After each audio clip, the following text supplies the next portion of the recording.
पद वृद्धि की। लगभग अब ये असंभव नजर आ रहा है। पहले युवाओं ने सरकार से मांग की, अब मैं लगातार सोशल मीडिया पे देख रहा हूं कि वो आपको ट्वीट कर रहे हैं कि सर पद बढ़वाओ।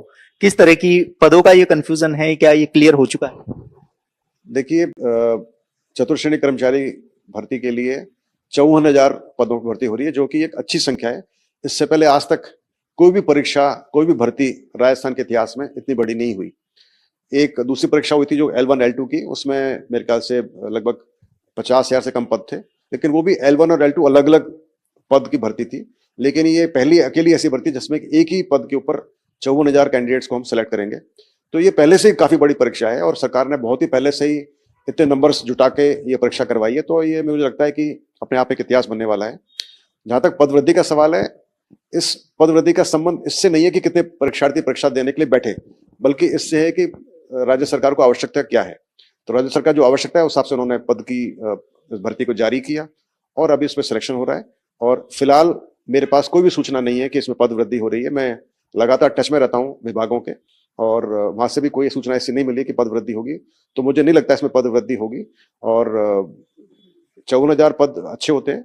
यस, यदि बढ़ने की संभावना होती तो सरकार बढ़ाती। हम काफी टाइम से सरकार के विभागों के टच में रहते हैं और उनको बताते रहते हैं कि कब इसका रिजल्ट निकलने वाला है, और रिजल्ट निकलने के बाद पद वृद्धि संभव नहीं है, इस बात का सभी को मालूम है। लेकिन मैं समझता हूं कि अभी इसमें और कोई स्कोप नहीं रहा होगा, इसी वजह से किसी विभाग ने पद बढ़ाने के बारे में साहब मैं शायद ट्वीट भी कर चुका हूं कि चतुर्श्रेणी परीक्षा के अंदर 6 पारियों परीक्षा हुई थी और हर पारी में 120 प्रश्न थे। तो उसमें ना के बराबर डिलीट हुए, यानी कि लगभग के 10 क्वेश्चन 6 पारियों को मिलाकर डिलीट, और एक आध क्वेश्चन का 2 क्वेश्चन का बदलाव हुआ है। तो बहुत ज्यादा तब्दीली नहीं है। हर पेपर में एक दो या 2-3 सवाल का डिलीट या बदलाव होने का है। और यस, इसका रिजल्ट हमारा 15 जनवरी को निकालने का प्रयास है और मुझे उम्मीद है कि हम निकाल पाएंगे। बस सिर्फ एक ही इशू था कि चूंकि उस समय पर रीट परीक्षा के लोग एडमिट कार्ड डाउनलोड कर रहे होंगे, तो हम चाहते नहीं कि उसमें वो डिस्टर्ब हो। तो हम कोशिश करेंगे कि 15 को निकालते हैं, लेकिन हम उसको अपलोड ना करें, और फिर अपलोड उसको 16 या 17 को करें, ताकि जो कैंडिडेट्स अपने वो एडमिट कार्ड डाउनलोड कर सकें, उनको परेशानी ना हो। चतुर्श्रेणी भर्ती का बिल्कुल परिणाम बिल्कुल फाइनल स्टेज पर है, यानी कि उसके जो ऑब्जेक्शंस हमने लिए थे उसके ऊपर उसका निस्तारण हो चुका है। और हर एक पेपर में लगभग 1-2 क्वेश्चन डिलीट हो रहे हैं या एक आध कोई क्वेश्चन आंसर चेंज हो रहे हैं। और अब इसके बाद में नॉर्मलाइजेशन की प्रक्रिया होगी और उसके बाद रिजल्ट होगा।